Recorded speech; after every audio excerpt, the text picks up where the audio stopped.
একটু বলেন না। এমনি আল্লাহর রাসূল বলেন, পরিষ্কার করেন, জিবরাইল ওই যে পূর্ব দিকে ৭০,০০০ বছর পরে একটা তারকা উঠে, এই তারকা ওঠার সময় হয়েছে নি? বলে ইয়া রাসূলুল্লাহ ৭০,০০০ বছর তো হয়ে গেছে, তার কত এখনো উঠে না, আর দেখি না তো, ওঠার সময় তো চলেই যাচ্ছে, ৭০,০০০ বছর পার হয়ে যাচ্ছে, কিন্তু তার কাছে আর উঠতেছে না। আল্লাহর রাসূল বলেন, জিবরাইল ওই যে তারকা দেখছিলে, এই তারকাটাই হলো আমি মুহাম্মাদুর রাসূলুল্লাহ। ভাইরা আমার, তাহলে আসুন, রবিউল আউয়াল মাস, এই মাসের ফজিলত অনেক বেশি। এই মাসে রাসূল দুনিয়াতে আগমন করেছেন এবং এই মাস আমলেরও মাস, ফজিলতেরও মাস। আমাদের নবী এমন বরকতময় নবী, রাসূল যখন যে রাস্তা দিয়া বের হইতেন ৪০ দিন পর্যন্ত টানা শুকরান বের হতো। ৪০ দিন পর্যন্ত টানা এই রাস্তা শুকরান বের হতো। এক রাস্তা যদি হেঁটে যেতেন তো কেউ গেলে এই রাস্তা দিয়া বুঝতে পারতেন যে রসুল এই রাস্তা দিয়ে রসুল গেছেন। সুবহানাল্লাহ। মুখের মধ্যে এত শুকরান ছিল, রসুলের মুখ থেকে এত, মুখ মুবারক থেকে এত শুকরান বের হতো। নবীর আফসোস করেছেন, নবীদের দোয়া আল্লাহ মঞ্জুর করেন নাই, কিন্তু একজনের দোয়া মঞ্জুর করে আল্লাহ দেখাইয়া দিলেন, বুঝাইয়া দিলেন। আমি ইচ্ছা করলে পারি, তবে বেশি আক্ষেপ, বেশি আবেগ, বেশি আশা ছিল ঈসা আলাইহিস সালামের অন্তরে, যদি আমি উম্মত হতে পারতাম। সুবহানাল্লাহ। আল্লাহকে দরখাস্ত মঞ্জুর করলাম। সুবহানাল্লাহ। নবী হয়েও শান্তি পায় নাই উম্মত হওয়ার জন্য। সুবহানাল্লাহ না? আর আমরা উম্মত হইছি, আল্লাহ পাক বানাইছেন বিনা দরখাস্ত, বিনা আবেদনে, কিন্তু আমাদের মূল্য আমরা বুঝি না। আমরা বুঝি না, আমাদের দাম অনেক বেশি, কিন্তু আমরা আমাদের কদর বুঝি না, মূল্য বুঝি না। না বুঝাতে আজকে আমরা ভাই ভাইকে মারে ফেলে। কথা বলে না? নিজের আপন সন্তান বাবাকে মেরে ফেলে। আছে না নাই? কি যুগে আসলাম আমরা? যেই সন্তান বাবার পায়ে সালাম করতে করতে তো কুল পাইতো না, এই সন্তান পর্যন্ত আজকে বাবাকে মেরে ফেলে, মাকে মেরে ফেলে, নিজের আপন ভাইকে পর্যন্ত মেরে ফেলে। আছে না নাই? অভাব নাই। তাহলে আমরা আমাদের মূল্য বুঝি না, আমরা আমাদের কদর বুঝতেছি না। একদিন ঠিকই বুঝবো, তখন বুঝলেও কিন্তু আর কাজ হবে না। সময় থাকতে বোঝা উচিত। আমরা সকলেই জানি রবিউল আউয়াল মাস চলতেছে। এই রবিউল আউয়াল মাসে আল্লাহ পাক আমাদের নবীকে দুনিয়াতে পাঠাইছেন। কোন মাসে? না, আপনার আওয়াজ কমে গেছে। রবিউল আউয়াল মাসে। কোন মাসে? কিন্তু কোন তারিখে পাঠাইছেন এটা নিয়ে উলামায়ে কেরামের যথেষ্ট মতানৈক্য আছে। আমরা প্রসিদ্ধ সকলেই জানি 12ই রবিউল আউয়াল। এটা প্রসিদ্ধ কিন্তু বিশুদ্ধ না। একটা হলো প্রসিদ্ধ আর একটা বিশুদ্ধ। 12ই রবিউল আউয়ালকে আমরা ধরে নিয়েছি যে 12ই রবিউল আউয়াল সোমবার আল্লাহ রাসূল দুনিয়াতে আগমন করেছেন। 12 রবিউল আউয়াল কিন্তু কনফার্ম না, ওভার শিওর না। এটা হলো প্রসিদ্ধ 12 রবিউল আউয়াল সবার কাছে, কিন্তু বিশুদ্ধ না। বিশুদ্ধ কোনটা? কেউ কেউ বলেছেন রবিউল আউয়াল মাসের 2 তারিখে রাসূল দুনিয়াতে আসছেন। আবার আরেকজন, অনেক উলামায়ে কেরাম বলছেন রবিউল আউয়াল মাসের 4 তারিখে রাসূল দুনিয়াতে আসছেন। আবার কেউ বলেছেন রবিউল আউয়াল মাসের 8 তারিখে দুনিয়াতে আসছেন। কেউ বলেন 9 তারিখে দুনিয়াতে আসছেন। কেউ বলেন 11 তারিখে দুনিয়াতে আসছেন। কেউ বলেন 12 তারিখে দুনিয়াতে আসছেন। তাহলে মত কি একটা না অনেকগুলা? অনেকগুলা। কিন্তু আমরা একটাকে ধরে নিয়েছি 12 রবিউল আউয়াল। তবে বিশুদ্ধ মত অনুযায়ী উলামায়ে কেরাম বলেন 8 থেকে 12-র ভিতরে, 8 তারিখ থেকে 12 তারিখের মধ্যেই এই কয়দিনের ভিতর রসুলের একদিন রসুল দুনিয়াতে আসছেন। সুবহানাল্লাহ। বিশুদ্ধ মত আজকেও কিতাবে দেখে আসলাম। প্রায় সময় তো আমাদের রিভিশন দিতে হয়। তাহলে আপনার 8 তারিখ থেকে নিয়ে 12 তারিখ পর্যন্ত এই কয়েকটা দিনের ভিতরে যে কোনো একদিন রসুলের আগমন। 12 তারিখ এটা বিশুদ্ধ নয়, এটা প্রসিদ্ধ। কথা বল, প্রসিদ্ধ বোঝেন না আপনারা? সবার কাছে পরিচিত 12 তারিখ, কিন্তু বিশুদ্ধ নয়। কিন্তু 8 তারিখ থেকে 12 তারিখের ভিতরে এটা বিশুদ্ধ, যে কোনো একদিন হতে পারে, এটা প্রসিদ্ধ না, কথা বলে না। এজন্য 12 রবিউল আউয়ালকে ধরে নিয়ে যারা খুব আনন্দ উল্লাস করে, আমাদের সমাজে এক গ্রুপ আছে না নাই, সকল ঈদের সেরা ঈদ ঈদে মিলাদুন্নবী। আজব ব্যাপার, সকল ঈদের সেরা ঈদ ঈদে মিলাদুন্নবী। নাউজুবিল্লাহ। কোন রসুলের আগমনে কি আমরা খুশি না? সবচেয়ে বেশি খুশি আমরা। রসুলের জন্ম ঈদে মিলাদুন্নবী। মিলাদুন্নবী মানে কি? মিলাদ মানে জন্ম আর কি, রসুলের জন্ম। আর নবী অর্থ হইল নবী, ওই তো রসুলের জন্ম, নবীজির জন্ম। ঈদে মিলাদুন্নবী মানে কি? নবীজির জন্ম। তাহলে সকল ঈদের সেরা ঈদ ঈদে মিলাদুন্নবী হতে পারে না। রসুলের জীবনে ঈদ কয়টা পালন করেছেন? বছরে 2টা। কয়টা? সাহাবায়ে কেরাম কয়টা পালন করেছেন? 2টা।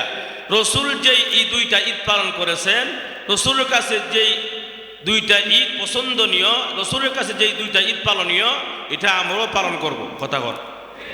রসুল যেই ঈদ করে নাই, নবীজি যেই ঈদ করে নাই, সেই ঈদ আমরা করব না। বেশি আবেগ দেখাইলে জাহান্নাম ছাড়া উপায় নাই। এত আবেগ ভালো না। কি বলেন? রসুলকে জীবন, আচ্ছা রসুল যে ঈদ পালন করেছেন সেটা উত্তম, নাকি আমরা যেটা করি এটা উত্তম? রসুল যেটা করেছেন, রসুল যে ঈদ পালন করেছেন সেই ঈদ পালন করা আমাদের জন্য উত্তম। আমরা মন গড়া মতো যদি ঈদ পালন করি, তাহলে আমাদের মন গড়া মতো ঈদ পালন করলে ঈদ হবে না। যেমন ঠিক কিনা? একটা 5 বছরের বাচ্চাকে যদি বলেন কোন ঈদ সবচেয়ে ভালো, নবীজি যে ঈদ করেছেন সেই ঈদটাই তো ভালো।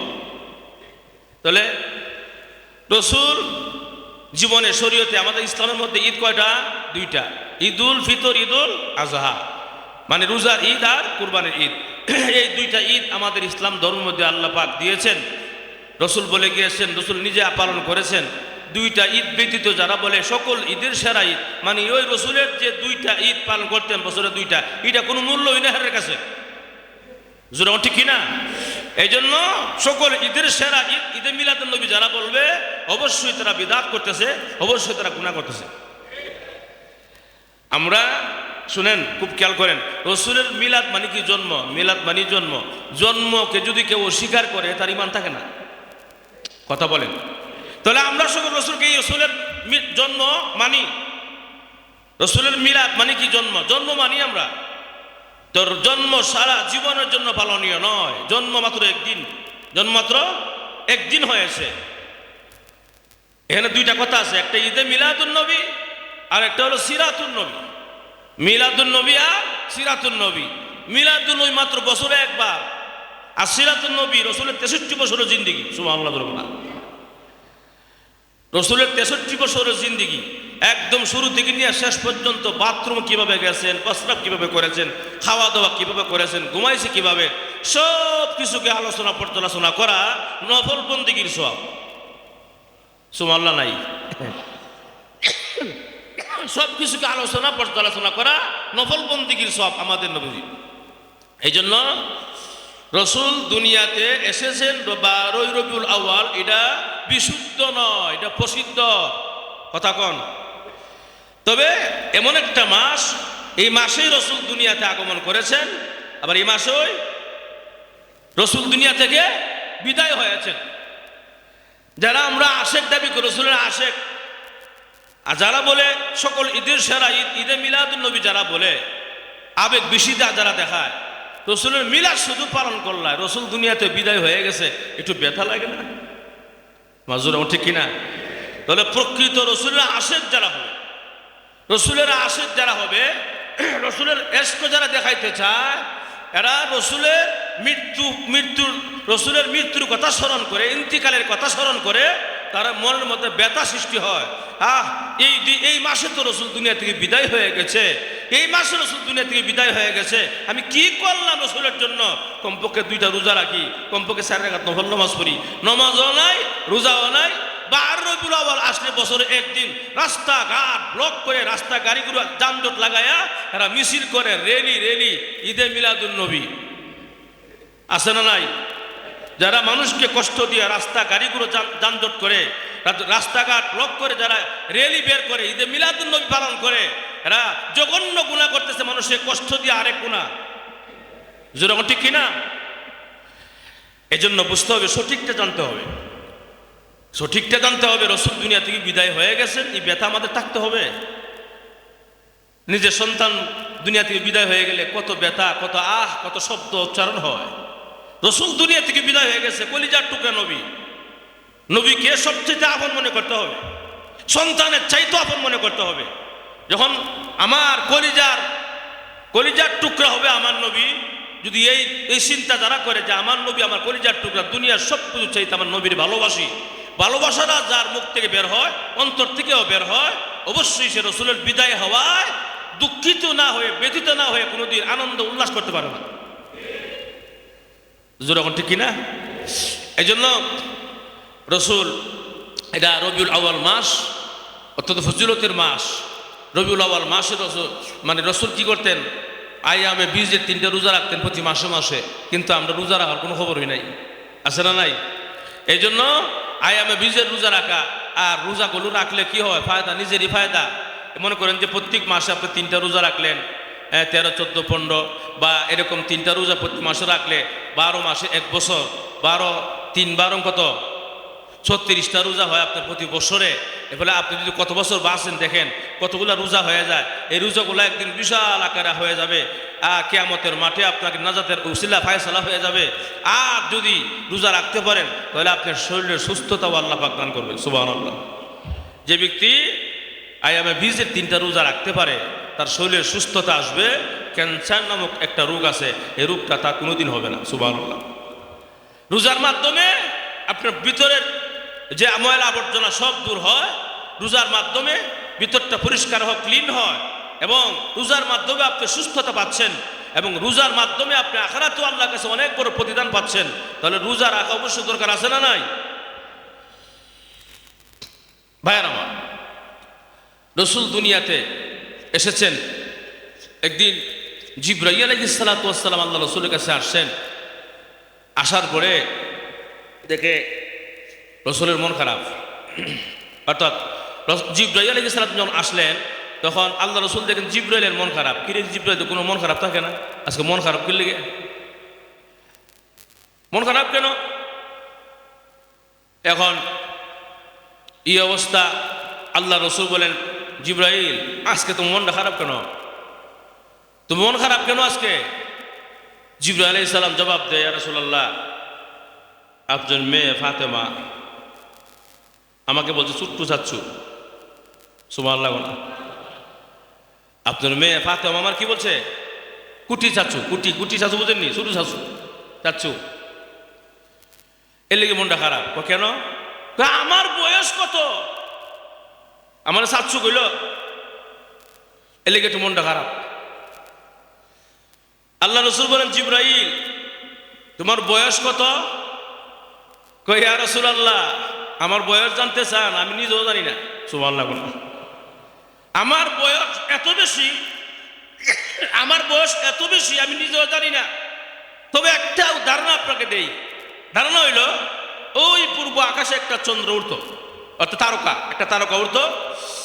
এই পূর্ব আকাশে একটা তারকা উঠত 70,000 বছর পরে। কয় হাজার বছর? 70,000 বছর পরে একটা তারকা উঠত। এই তারকাটাকে আমি এভাবে দেখছি 70,000 বার। সুবহানাল্লাহ, জোরে কোন। আপনারা বুঝতে অসুবিধা হচ্ছে? একটা তারকা উঠতে কয় হাজার বছর পরে? 70,000 বছর পরে একটা পূর্ব আকাশে একটা তারকা উঠত। এই তারকাটা আমি দেখেছি উঠতে 70,000 বার। তাহলে হায়াতটা কি পরিমাণ? কম না বেশি?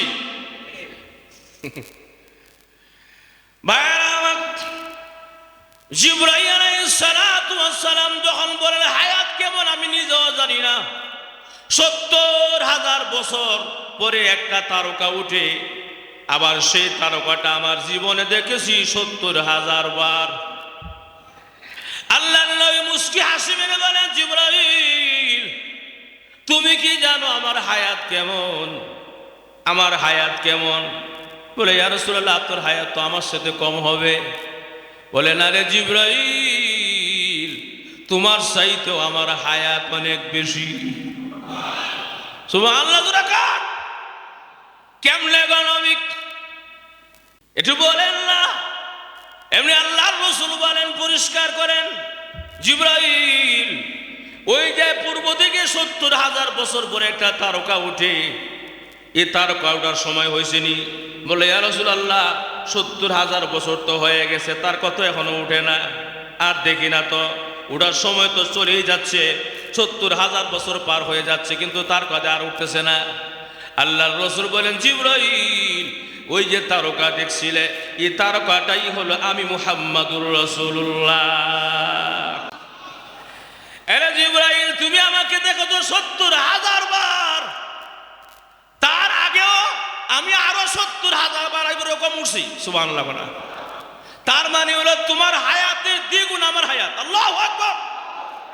জিবরাইল, তোমার হায়াতের দ্বিগুণ আমার হায়াত। যদিও দুনিয়ার জিন্দেগিতে মাত্র সামান্য হায়াত, কিন্তু আমার সূচনা হলো অনেক আগে। আদম এবং হাওয়া দুইজন আমাদের মাতা পিতা। আদম এবং হাওয়া যখন কাদা মাটিতে গড়াগড়ি করে, তখন আল্লাহ সৃষ্টি করেন নাই, তখন আল্লাহ আমাকে ওই সৃষ্টি করে রাখছেন। জোরে কোন সুবহানাল্লাহ। তাহলে আমার হায়াত অনেক বেশি। জিবরাইল আলাইহিস সালাতু ওয়াস সালাম হা করে তাকায় রইছে, ইয়া রাসূলুল্লাহ, তার কটা কোথায়? বলে তারকা আর জীবনে দেখতে পারবে না, এই তারকাটাই হলাম আমি মুহাম্মাদুর রাসূলুল্লাহ। জোরে কোন সুবহানাল্লাহ। তবে দেখতে চাও না তারকা? বলে দেখতে চাই, দেখান লাগো। আল্লাহর রাসূল দুইটা বর্ণনা পাওয়া যায়। একটা বলে আল্লাহ রাসূল বলেন, জিবরাইল আমার পিছনে আসো।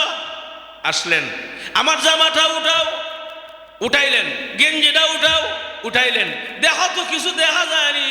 বলে ইয়া রাসূলুল্লাহ, আপনার ওই একদম পিঠ বরাবর দেখা যায় একটা ছোট্ট এরকম ভাবে মোহরে নবুয়ত যাকে বলা হয়, মোহরে নবুয়ত। দেখো ভালো করে তাকাইয়া, একদম ভালোভাবে তাকা, গভীরভাবে তাকাও। জিবরাইল আলাইহিস সালাম তাকায়া দেখে ওই যে ৭০,০০০ বছর পরে একটা তারকা উঠতো, এই তারকা দেখা যায় রাসূলের পিঠের মধ্যে। জোরে কোন সুবহানাল্লাহ। ইয়া রাসূলুল্লাহ, বুঝেছি এটাই তো সেই তারকা, কিন্তু ৭০,০০০ বছর পার হয়ে গেলে আমি তো অপেক্ষায় আছি, তারকা উঠবে, আর যে উঠে না, উঠে না। কিন্তু সেই তারকা যে আপনার পিঠ মোবারকের মধ্যে আল্লাহ সেটিং করে দিয়েছেন, এটা তো আমি জানি ওই না। জোরে কন্না সুবহানাল্লাহ। জোরে আল্লাহু আকবার। তাহলে আমাদের নবী সকলের আগে আল্লাহ পাক দুনিয়াতে আমার নবীকে সৃষ্টি করেছেন, কিন্তু পাঠাইছেন সকলের পরে। দুনিয়াতে সৃষ্টি করেছেন সকল নবীর আগে, সকলের আগে পাঠাইছেন সকলের পরে। পরে পাঠাইলেন কেন? পরে পাঠানোর উদ্দেশ্য হইল, আমি প্রায় সময় উদাহরণ দিয়া বলি, অমিয়া দেশ গ্রামে যারা যান, গ্রাম দেশে নৌকা দিয়া কিন্তু নদী পার হতে হয়, ঠিক নেই? নৌকা দিয়া নদী পার হতে হয়। নৌকা যখন লোকেরা যাত্রীগুলো ওঠা আরম্ভ করে, উঠতে উঠতে যখন নৌকা ভরপুর হয়ে যায়, ওপারে গিয়া যখন নৌকা লাগে, লাগার পরে দেখবেন যে আগে উঠছিল সে কিন্তু আগে নামে না, সে কিন্তু পরে নামে। ঠিক কিনা? ঠিক তেমনি ভাবে ১ লক্ষ মতান্তরে ২,২৪,০০০ পয়গাম্বররা নবুয়তের নৌকা উঠা দাঁড়ায়া অপেক্ষায় ছিল আমাদের নবীজির। সবাই অপেক্ষমান আমার নবীর জন্য। আমার নবীর নবুয়তের নৌকা উঠেছেন সকলের পরে, জান্নাতে ঢুকবেন সকলের আগে। উঠেছেন পরে, জান্নাতে ঢুকবেন সকলের আগে। আমরা এমন একজন নবীর উম্মত, বলেন আলহামদুলিল্লাহ। আমাদের নবী জান্নাতের ভিতরে পা মুবারক রাখার আগ পর্যন্ত কোন নবী জান্নাতে ঢুকতে পারবে না। সুবহানাল্লাহ। সুপার বাবার নবী, সুপার বাবার নবী। আল্লাহু আকবার। কেমন নবী আমাদের, কোনো তুলনা নাই। ১ লক্ষ মতান্তরে ২,২৪,০০০ পয়গাম্বর, লক্ষাধিক পয়গাম্বর। নবীদের কোনো গুনাহ আছে? কথা বলে না। কোনো গুনাহ আছে? কোনো গুনাহ না, নিষ্পাপ মাসুম নবীরা। এটা আমাদের আকীদা, আহলে সুন্নাত ওয়াল জামাতের আকীদা। বিশ্বাস হইল নবীরা বেগুনাহ মাসুম। কথা কনা, নবীরা বেগুনাহ মাসুম, কোনো সন্দেহ নাই। তাহলে যাদের কোনো গুনাহই নাই, তাহলে ওনারা কি বেহেশতে যাওয়ার জন্য কি আর হিসাব কিতাব দরকার আছে? কথা আসতে হবে, আরো জোরে কোন। যাদের কোনো হিসাব কিতাবই নাই, গুনাহই নাই, ওনাদের কোনো হিসাব কিতাব দরকার আছে? কারো জিজ্ঞাসা করা দরকার আছে? না, আমার গুনাহ নাই, আমি তো এমনি জান্নাতি। নবীর গুনাহ নাই, নবী তো এমনি জান্নাতি। আর তো এখানে কারো অনুমতির দরকার নাই। আর কারণ আমার গুনাহ নাই আপনার, আর নবীর গুনাহ নাই, এই জন্য নবী জান্নাতে যাবে, নবীরা জান্নাত যাবেন, এটাই বাস্তবতা। এরপরেও আল্লাহ বলেন, নবী গো যদি আপনি বলেন এমন নবীকে জান্নাত দিব। সুবহানাল্লাহ। কি ব্যাপার, নবীর গুনাহ নাই, এরপর আবার নবীর জিজ্ঞাসা করে যদি আপনি কোন থেকে জান্নাত দিব? সুবহানাল্লাহ। এটা কেন বলেছেন?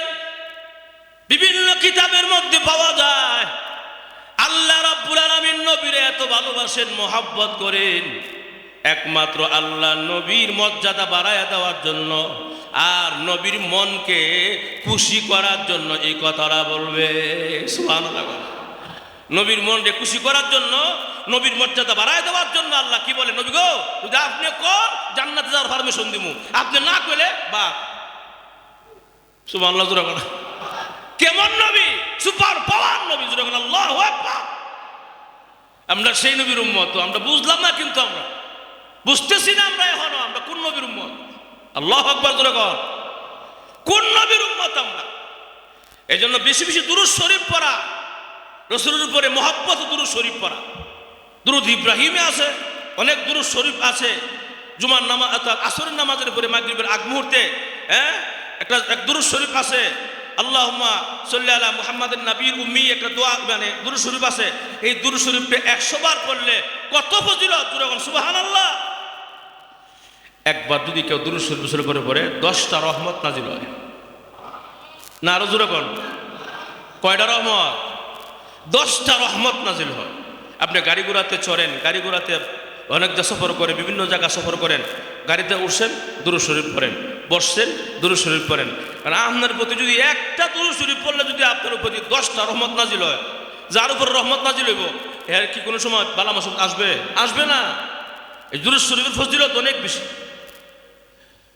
ভাইরা আমার, কিয়ামতের কঠিন ময়দানে সমস্ত উম্মতেরা হিসাব কিতাব হবে। আল্লাহ নবী দৌড়াবে কিয়ামতের মাঠে, একবার যাবে মিজানের পাল্লার কাছে, আর একবার যাবে হাউজে কাউসারের পারে, আর একবার দৌড় দিবে ওই যে ফুলসেরাতের ফুলের কাছে। রাসূল দৌড়াবে কিয়ামতের মাঠে। এই অবস্থা দেখায় আল্লাহ নবী বিশ্বনবী রাহমাতুল লিল আলামিন দৌড়ায়া যখন যাবে মিজানের পাল্লার কাছে, গিয়া দেখে একজন উম্মতের আমলনামা ওজন দেওয়া হচ্ছে। দেখা যায় উম্মতের নেকের পাল্লাটা হালকা হয়ে গেছে, গুনার পাল্লাটা ভারী হয়ে গেছে, তার জাহান্নামে যাওয়ার ডিক্লার পারমিশন হয়ে গেছে। এমনি আল্লাহ নবী দৌড়ায়, দাঁড়াও, থামো থামো, এই ওজন আমি মানি না, এই ওজনটা আমি মানতে পারি না। আমার উম্মতের ওজনটা আমি নবীর সামনে দে। জোরে কোন সুবহানাল্লাহ। আল্লাহু আকবার। জোরে কোন। এমন ওজন আমি মানি না, এই ওজন আমি আমার সামনে দিতে হবে। আমার উম্মতের ওজনটা দেখতে চাই, আমার সামনে দে। এমনি ফেরেশতারা বলে, ইয়া রাসূলুল্লাহ ওজন তো দিয়েছি, আমাদের তো কোনো এরকম কারচুপি নাই, যার যেমন আমলনামা তেমন দেওয়া হয়, এরপরও আমার সামনে ওজন দে। যখন দ্বিতীয়বার আবার আমলনামা ওজন দেওয়া হবে, আবারও দেখা যায় আস্তে আস্তে কেমন যেন নেকের পাল্লা হালকা হয়ে যাচ্ছে, নেকের পাল্লা হালকা হয়ে যাচ্ছে, গুনার পাল্লা নিচ দিকে যাচ্ছে। এই অবস্থা দেখে আল্লাহ বিশ্ব নবী রাহমাতুল লিল আলামিন নিজের পকেট থেকে একটা কাগজের টুকরা বের করে যখন পাল্লায় দিয়ে দিবে, আল্লাহর কসম নেকের পাল্লাটা অটোমেটিক তলায় গেছে। দে আমার উম্মতের আমল আমার সামনে ওজন দে। এমনি আল্লাহর রাসূল যখন কাগজের টুকরাটা দিয়ে দিলেন, এই অবস্থা নেকির পাল্লাটা তলায় গেছে, গুনার পাল্লাটা উপরে উঠে গেছে। এখন ফেরেশতারা তোমরা বলো আমার উম্মতকে এখন জাহান্নামী না জান্নাতি? এবং ফেরেশতারা বলে, ইয়া রাসূলুল্লাহ এখন তো আপনার উম্মত অনায়াসে জান্নাতি হয়ে গেছে, কারণ নেকের পাল্লা তার ভারী হয়ে গেছে। দুইটা অপশন আছে। একটা অপশন হইল নেকের পাল্লা হালকা হইল জাহান্নামী, আর যদি নেকের পাল্লা বাড়ি হয় জান্নাতি, এখন তো সে নেকের পাল্লা বাড়ি হয়ে গেছে, সে জান্নাতি অটোমেটিক হয়ে গেছে। ভাইরা আমার, এরকম ভাবে এই কাগজের টুকরার মধ্যে কি আসিল, কিতাবের মধ্যে লেখে, বিভিন্ন কিতাবের মধ্যে পাওয়া যায়। আল্লাহর রাসূল এই কাগজের টুকরাটা দিলেন পাল্লার মধ্যে। কাগজের টুকরার মধ্যে কি লেখা আসিল, এমন কি আয়াত আসিল বা এমন কি শব্দ আসিল, অনেক উলামায়ে কেরাম লিখেছেন এই কাগজের মধ্যে ছিল সারা জীবন আপনি যে রাসূলের উপরে দুরূদ শরীফ পড়েছিলেন, এই দুরূদ শরীফ জমা আসিল। জোরে কন্না সুবহানাল্লাহ। দুরূদ শরীফ জমা থাকছেন, যতবার দুরূদ শরীফ পড়বেন আপনার নাম সহ ঠিকানা সহ রাসূলের রওজা মুবারকে পৌঁছায় দেওয়া হয়। ইয়া রাসূলুল্লাহ, মান্দায় এমুক লোক, এমুকের ছেলে এমুক, এমুকের বাবা এমুক আপনার কাছে দুরূদ শরীফ পাঠিয়েছে, গ্রহণ করেন। ফেরেশতা নিয়োজিত আছে আপনার কাছে, ফেরেশতা লগে লগেই দুরূদ শরীফ পৌঁছায় দেয়। রাসূল মুস্কি হাসি মারে, আবার পৌঁছায়, আবার মুস্কি হাসি মারে। যখন গুনাহ করেন রাসূলের কাছে পৌঁছায় দেওয়া হয়, রাসূল বেজার হয়ে যায়, চেহারাটা মলিন করে ফেলেন। আবার যখন দুরূদ শরীফ পড়েন, নেক আমল করেন, রাসূল আমার নবীজি মুস্কি হাসি মারেন। দুরূদ শরীফগুলো রাসূল জমা রাখতেছেন, এগুলো কিয়ামতের মাঠে আপনার কাছে আসবে। দুরূদ শরীফ পড়তে রাজি আছেন ইনশাআল্লাহ? সব সময় দুরূদ শরীফ পড়বেন, যখন সুযোগ পান দুরূদ শরীফ পড়বেন। অনেক ফজিলত দুরূদ শরীফের, মাজুর এখন ঠিক কিনা? অনেক ফজিলত দুরূদ শরীফের, কত ফজিলত। এজন্য ভাইয়ের আমার, দুরূদ শরীফের অনেক ফজিলত। এজন্য আসুন আমরা মুহররম, আপনার কি বলে রবিউল আউয়াল মাস চলতেছে, রাসূলের আগমনের মাস, আবার বিদায় হওয়ারও মাস। রাসূলের বিদায় হওয়ার ব্যথাও আমাদের অন্তর থাকতে হবে। রাসূল আসছেন দুনিয়াতে, আনন্দটাও আমাদের একদিক থাকতে হবে। আর দুইটা দিক এখানে এই মাসের মধ্যে, একটা বিদায় হওয়ার ব্যথা আর একটা রাসূল আসছেন দুনিয়াতে, এত আমরা খুশি। কথা কোনা তাহলে আমরা খুশি না? রাসূল যখন দুনিয়াতে এসেছেন তাম পৃথিবীর সব খুশি। সুবহানাল্লাহ। পশু পাখি গাছপালা তরুলতা সবাই খুশি।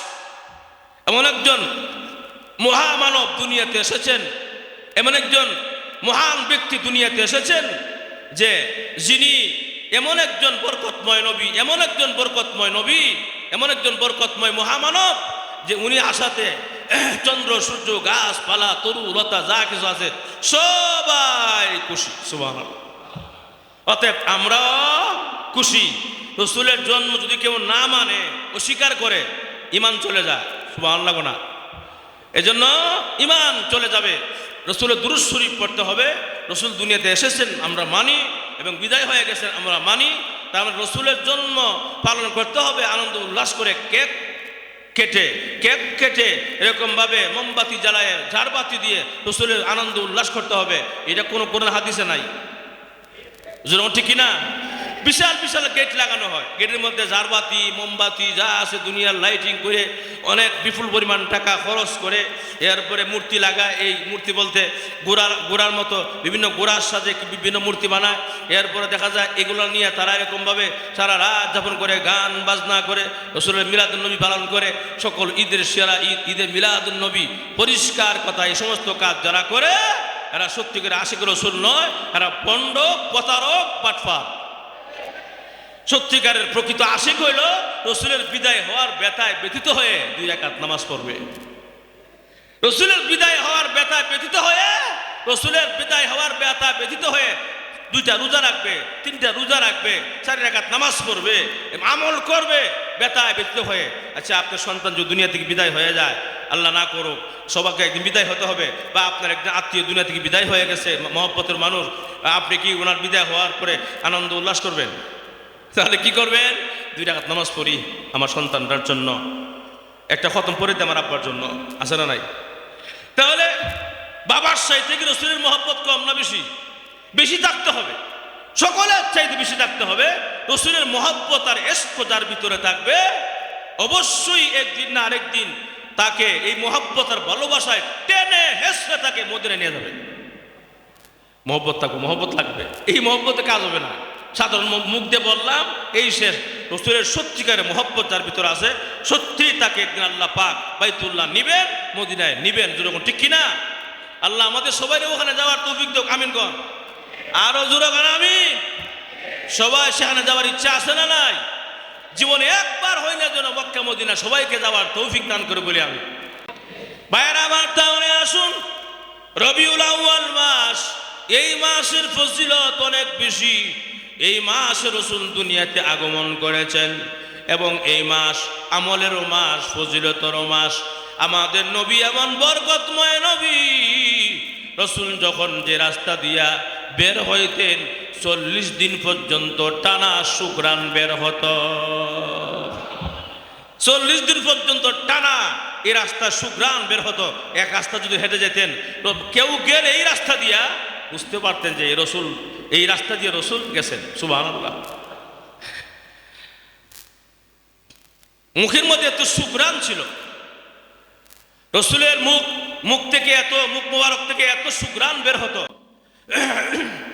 আপনারা যদি কেউ রাসূলকে মহব্বত করেন, ওই রাসূলের কিছু জানতে চান, একটা কিতাব আছে শামায়েলে তিরমিজি, বাংলাতে বের হয়েছে।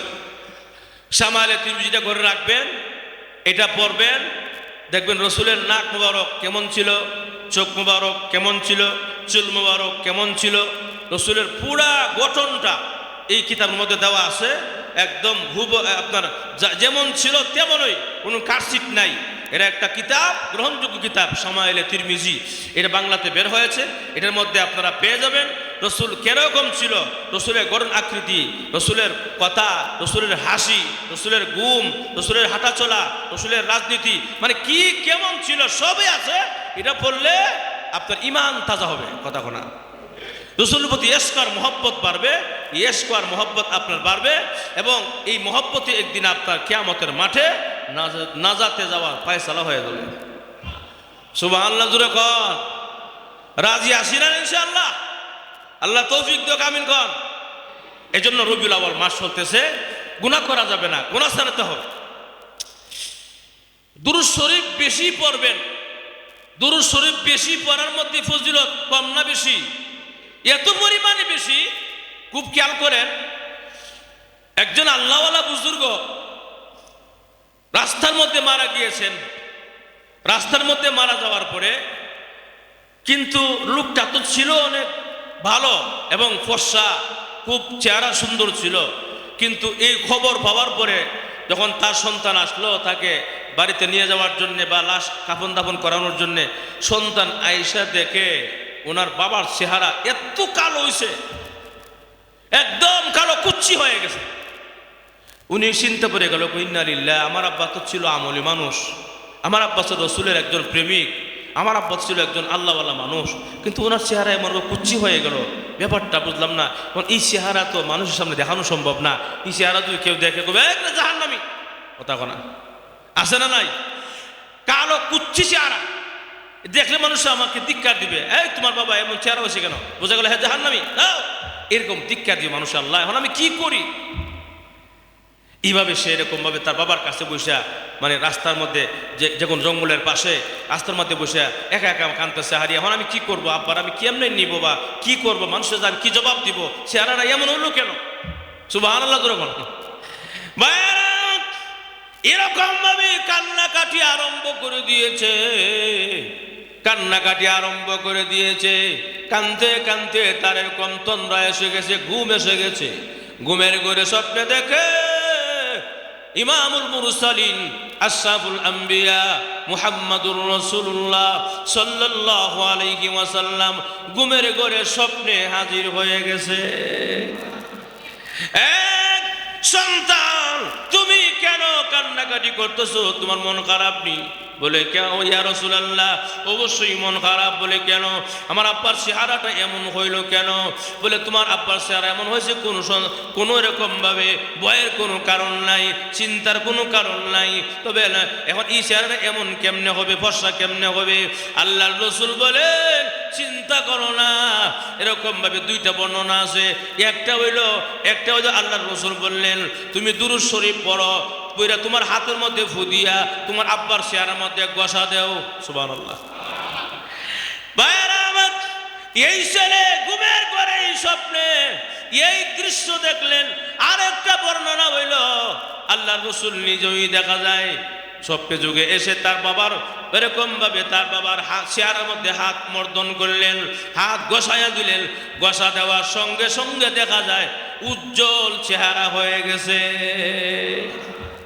স্বপ্নে যোগে জিজ্ঞাসা করলেন, ইয়া রাসূলুল্লাহ, আমার বাবা এত ফর্সা হইল কেমনে? বলে, তুমি জানো না, তোমার আব্বা দুনিয়াতে যতদিন ছিল ততদিন পর্যন্ত প্রতিদিন আমার উপরে 500 বার দুরূদ শরীফ পড়েছে। সুবহানাল্লাহ, জোরে কয়শো বার? 500 বার দুরূদ শরীফ পড়েছে প্রতিদিন। নিয়োজিত ফেরেশতা আমার কাছে দুরূদ শরীফ পৌঁছায়া দেয়, কিন্তু আজকে দুরূদ শরীফ পৌঁছায় নাই। আমি বুঝতে পেরেছি এই উম্মতটা দুনিয়া থেকে হয়তো বিদায় হয়ে গেছে, নাহলে তার দুরূদ শরীফ আমার কাছে আসে না কেন, আসতেছে না কেন? ঠিকই দেখা যায় দুনিয়াতে নাই। এই জন্য সরাসরি আমি স্বপ্নে হাজির হয়ে গেলাম। হাজির হয়ে এমন বিশাল বিপদ থেকে আমি এরকমভাবে ব্যবস্থা করে দিলাম, এরকমভাবে দুরূদ শরীফের মাধ্যমে। এই জন্য বেশি বেশি দুরূদ শরীফ পড়লে নিজেরও লাভ, ফায়দা আখিরাতেও লাভ, নবীজি খুশি হয়। জোরে কোন সুবহানাল্লাহ। দুরূদ শরীফ পড়তে রাজি আছেন ইনশাআল্লাহ? বেশি বেশি দুরূদ শরীফ পড়বেন। রসুলের আগমনের মাস, রসুলের বিদায় হওয়ার মাস, আনন্দ উল্লাস না কইরা, বাইরে লাফালাফি না কইরা, কেক না কেটে, গান বাজনা না করে দুরূদ শরীফ পড়েন। 2টা রোজা রাখেন, 4টা রোজা রাখেন, 4 রাকাত নামাজ পড়েন, রসুলের জন্য দোয়া করেন, দুরূদ শরীফ পৌঁছায়া দেন। ইনশাআল্লাহ এতে করে নিজেরও ফায়দা হবে, রসুল খুশি হবে, জান্নাত সহজ হবে। সুবহানাল্লাহ। আল্লাহ পাক আমাদের সবাইরে রবিউল আউয়াল মাসে বেশি বেশি করে রসুলের উপর দুরূদ শরীফ পড়া তৌফিক দান করুক। জোরে বলি আমি, আরো জোরে বলি আমি। এটা তো আমাদের